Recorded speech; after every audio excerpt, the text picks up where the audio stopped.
Hi, StoryFilm here and welcome to my channel. Today I am going to tell a story about an animated series called Resident Evil: Infinite Darkness. This series takes place 1 year after Resident Evil Degeneration and has 4 episodes. Before we begin, get yourself something to eat and drink, find a comfortable place, and enjoy the story. Episode 1 begins with a flashback to the Panamstan War. Jason, the leader of the Mad Dog team, watches from his helicopter as another is hit and crashes. He ignores the orders from the base and leads his men to rescue the survivors. They manage to reach one of the survivors before a rebel blows up the truck next to them. That night, the rebels torture a group of soldiers before one of them awakens as a zombie. 6 years later, in a UN refugee camp in the Panamstan Republic, Claire tries to talk to one of the children and a survivor of the Panamstan Civil War. Claire takes a look at his sketchbook when she learns that he is mute and finds a gruesome picture of men who look like zombies fighting each other. In the United States, Leon is in a helicopter on his way to the White House, as a part of team with Jason, Shinmei, and Patrick. Patrick isn't sure Leon is qualified for the job, even going so far as to say he was just in the wrong place at the right time to save the president's daughter. Jason reminds him that luck has no place in their work, only skill. The team heads off to meet with the President and Secretary of Defense Wilson. It turns out they are there because someone has tried to break in and steal confidential files, bypassing the need for a special code from the President to gain access to extremely sensitive files at the Pentagon. Wilson also shares his suspicion that China may be behind the attacks. They have been waging cyber war against the country for years, and Wilson believes they must be behind it. However, the president does not want to jump to conclusions. Suddenly, the lights go out and members of the Secret Service rush in. Jason and Patrick go outside to find out what is going on. Patrick comes across Spacer, the press secretary, who appears to have been hit from behind when the lights went out before he collapsed. He rushes off to find the AED when Spacer rises again as a zombie.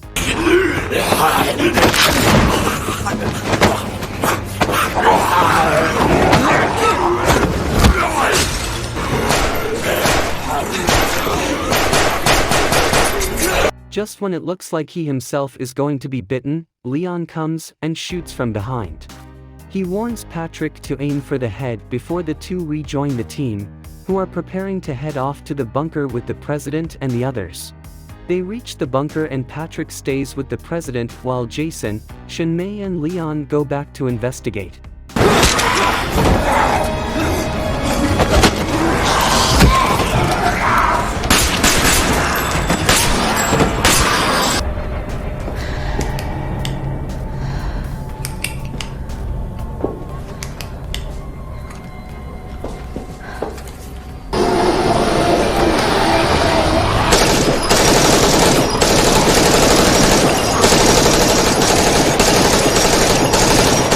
The next morning, Jason and Leon discuss what might have happened while the White House is being cleaned out.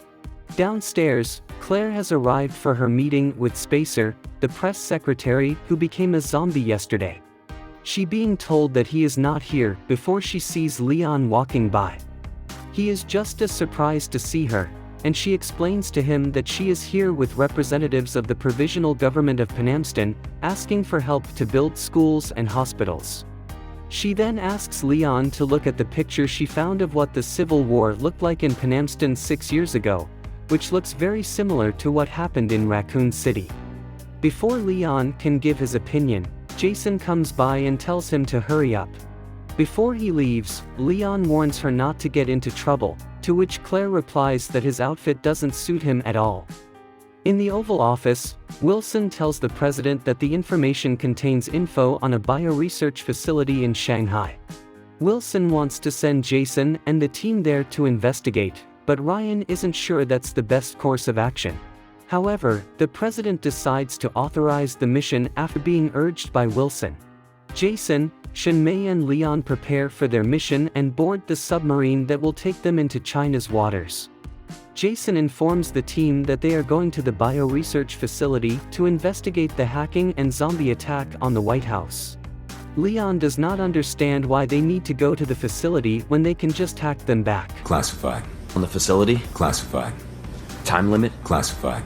After giving 3 consecutive classified answers, he goes off to check the equipment, and Leon sits down with Shinmei and asks her if she wants to go get something to eat when it's all over, and she says, It's classified. Fed up with the classified answers he receives, he decides to walk around when he sees Jason injecting himself with a needle, but he doesn't stop to question him. Episode 1 ends with the same flashback as before, only this time the zombie attack takes place and that poor boy is trapped under the rocks in some kind of cage, while all he can do is to sit and watch as the chaos happen. Episode 2 begins with someone arriving by car at an old house. He enters an unmanaged house and is shocked at what he finds. He drops a paper bag containing what looks like injectors, and at the same time Jason wakes up from sleep when Leon wakes him up. It was clear that Jason had dreamed about something bad in the past. The scene then jumps to Claire doing her own research at her motel. She finds out that during the Panamstan Civil War, the US military intervened before the UN could find a solution. She even watches a video in which 2 reporters argue that the only reason the US invaded Panamstan was to get closer to China. The next morning, Claire does further research on the Mad Dogs unit, who have returned after the war as the heroes of Panamstan, and she finds that 4 of the 6 members of the team have committed suicide since their return. The scene then switches to another flashback that is the same as the beginning of the first episode, but this time the Mad Dogs team is shown surviving the explosion and rescuing the soldier trapped under the helicopter and make their way into a building for cover and try to contact the base. Still in flashback, the scene now moves to another building and the team talks about how they just made it out alive. Obviously something had happened while they were taking refuge. A body bag lies on the table, wriggling around and making zombie noises. As the arguing continues, Shinmei rushes into the tent and discovers the body bag. The scene then shifts back to the present as Shinmei opens her locket to reveal a picture of someone named Jun Si, who looks a lot like the soldier the Mad Dogs dragged out from under the helicopter. Somewhere in the submarine, a mysterious creature is stalking another Navy soldier on board. Jason is finally ready to talk about what has happened. He tells that he keeps having the same nightmares about that day in Panamstan. Leon tries to empathize and understand what Jason went through by telling him all the shit and things he saw in Raccoon City. Surprisingly, Jason seems to sympathize with the government's decision to blow up Raccoon City to save the country in the long run, but Leon is against it and believes they could have done more to save the people who are still alive. When Jason talks about Leon calling his time terrible and that the way of all terror is fear in the human mind, the submarine seems to collide with something. The 2 rush off to investigate when they find that the officers on deck have been attacked by something. When Leon comes across another body, Shinmei and Jason meet up and tell the officers to seal off the submarine because of the contamination. Leon gets into trouble himself when he is confronted by rat zombies, and it turns out that the submarine is going to self-destruct.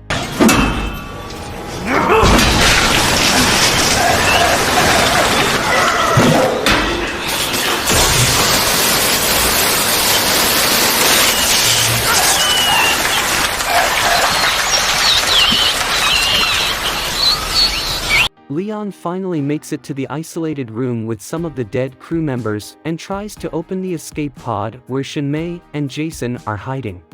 They arrive at the safe house after their arrival in Shanghai, where new weapons are located, and Leon saw the knife that Shinmei was using had traces of blood. Leon sits down with Jason and asks him to finally tell him what is really going on and why they had to kill the crew and blow up the submarine. Jason finally tells him about the mission he and Shinmei are on to find evidence of a conspiracy to bring down the US government.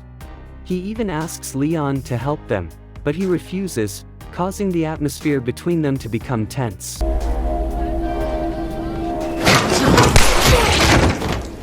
Episode 2 ends with Shinmei, who has snuck back into the safe house, firing a few shots at Leon before running away. At the beginning of episode 3, Claire visits the house that Jason had a flashback of in episode 2. As she explores further, she finds the injectors Jason left behind and comes across what must have frightened Jason earlier, a dead body on a chair. In Shanghai, Shinmei arrives at her family's home, and Leon breaks in after following her and demanding the answer. The scene goes to flashbacks and reveals that the soldier the Mad Dogs rescued is indeed Jun-Si, Shinmei's younger brother. It is also revealed that Shinmei is an operator for Mad Dog's team in the Panamston operation. After hearing the latest transmissions from Mad Dog that they have a survivor named Jun-Si and must be evacuated, she rushes to their location where she finds her brother already in a body bag as undead.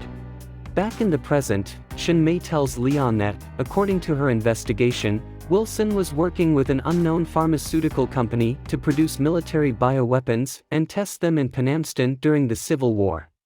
After discovering the body and calling the police, Claire continues her investigation and finds a picture of the Mad Dog team. It turns out that the house belongs to one of the team members that Jason visited in his flashback, and like the other member, he also committed suicide. In the back of the frame, she finds a piece of paper tucked into the frame and reads it. In another flashback, after saving Jun-Si, the team is considering what to do next and is suddenly attacked by rabid zombies.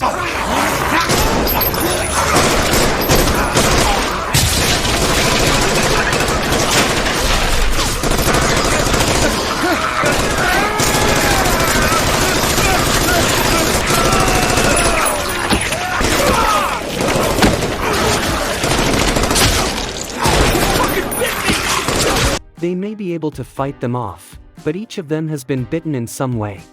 Jun-Si tells them to use the injection inhibitors, similar to the ones Jason brought, in order for them not turn into zombies. Back in the present, Shinmei tells that Jason decides not to turn Jun-Si over to the government and instead hands him over to his family in Shanghai before he and his unit return to the base, where they are warmly welcomed, called Heroes of Panamston. Wilson continues to supply them with the inhibitors to stay alive, and in turn Wilson holds this against the unit and forces them for his private covert operations. However, as time passed, members of the team began to commit suicide. Leon realizes that Wilson was behind the attack on the White House and forced Jason to blow up the submarine to make it look like China was behind it all. Shinmei's grandfather, Yuan, tells Leon that he has spent his life since Panamston trying to undo the damage done by the virus to Jun-Si, but he has not succeeded. As Jason said, they are here looking for evidence to expose the conspiracy, and after 6 years, Jason and Shinmei realized that the information they needed was right in front of them. Every bioweapon soldier had a chip in their body that recorded vital and combat data. Jason believes that if they go public with the information, it would expose Wilson and put an end to the development of bioweapons. Suddenly a bomb goes off and the ceiling and walls collapse. Leon and Shinmei try to escape while her grandfather stays behind and dies next to Jun-Si. At the White House, Ryan, Wilson, and the president discuss an upcoming speech. Ryan believes it could damage US-China relations, but Wilson reminds them of all the things China has done and tells them they need to gain a military foothold in Panamston to keep China at bay. Downstairs, Claire is now here and ready to confront Wilson about the Mad Dogs unit. It turns out that what she found was a note from one of the soldiers writing down the reason for his suicide. Wilson, however, isn't willing to talk to her about it. Leon and Shinmei made it out of the house safely. They have the chip and Shinmei wants to use it to go public, but Leon knows the US government will do anything to hunt them down and silence them. Leon remembers what Jason told him about fear and realizes that Jason is not after justice. He wants to show the world what true terror is. The same terror he and his men knew. The third episode of this series ends with Claire still figuring something out in her room when the lights go out, before she is attacked by 2 unknown men.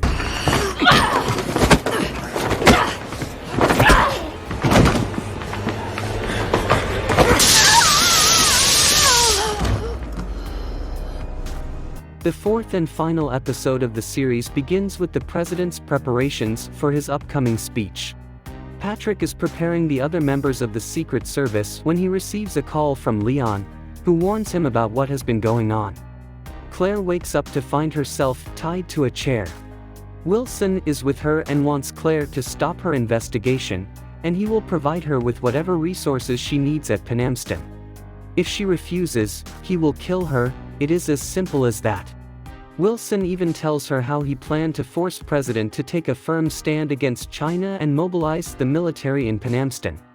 Then he could test his bioweapons, and if the government there saw how good they were, he would share them with them.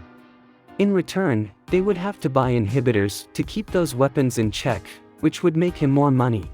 Just when Wilson thinks that infecting Claire and forcing her to become dependent on the inhibitor after she headbutts him would be the better choice, Jason shows up, still alive after Leon shot him. Elsewhere in the lab, Leon and Shinmei have finally arrived.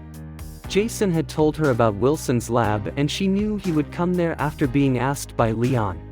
Wilson believes Jason has returned because he is loyal to him, but Jason has other thing in his mind. He plans to allow the virus to take over. Then, in front of Wilson's eyes, Jason turns into some kind of monster and pounces on him. The security override kicks in as soon as it realizes there is a rogue bioweapon. Just as Leon and Shinmei arrive, they see huge waterfalls of acid begin to fill the facility. They also see the other bioweapons fall into the acid to be destroyed. Wilson is still alive, but now he is dependent on the same inhibitors, having been infected by Jason's bite. He reveals to Leon and Shinmei his plan to reveal himself to the world and show them the true fear, and they have to see for themselves what is going on, after Shinmei tries to remind him that they have their brother's chip and just need to go public. When Claire realizes that the acid has reached her platform, Jason rushes off to try to reach the surface. Shinmei and Leon try to stop Jason, but bullets don't do shit on him. Jason breaks the small platform they are on, which sends Shinmei flies to him and Leon holds on. Shinmei tries to get through to Jason one more time, but he finds out that she is annoying and decides to break her neck. The platform Leon is holding onto finally falls over, dropping him onto the lower ring of the platform, where he discovers Claire, who has broken away and is trying to get higher. He rushes out and helps her pull herself up to a higher platform. At the top, the president is preparing to give his speech when Patrick delivers Leon's warning to him. He believes him, pushes aside the original speech, and spontaneously thinks up a new one in which he advocates peace and the rebuilding of Penamston. Down below, Leon and Claire work together to prevent Jason from leaving the underground lab. Leon gets a big gun while Claire goes to the control panel.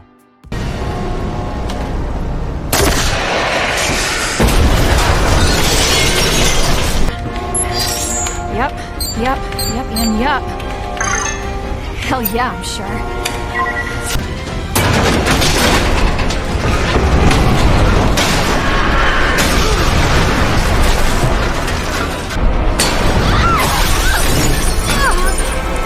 Jason has finally managed to break through the ceiling. He grabs Leon, who is trying to stop him, and for a moment changes his mind about not killing him by throwing him into a pool of acid. He tells Leon again that the world will know what terror is when it sees him, but before he can walk out, Leon pulls the lever and drops the platform and Jason into the acid while holding onto something. As Leon walks on the platform, Jason, still alive, warns him that this isn't the end before his dramatic death. A short time later, Leon has arrived on the surface, where the president has finished his speech. Patrick finally realizes what a hero Leon really is, but Leon is just his old humble self and sees it all as luck. The next day, Claire visits Leon at the White House. She wants him to hand her the chip so she can make a copy of it and give it to the media. However, Leon doesn't want to hand it over for some reason, which makes Claire disappointed before she leaves, as Leon obviously notices his big change there to build a deep relationship with her, gone. The final episode of this series ends with Wilson, who survived the attack, receiving more of the inhibitor because his life now depends on it. The box it comes in has the Tricell logo on it, which now reveals the unknown pharmaceutical company Wilson is working with. Thank you for watching. Like, share and comment below if you like the recap and subscribe for more video.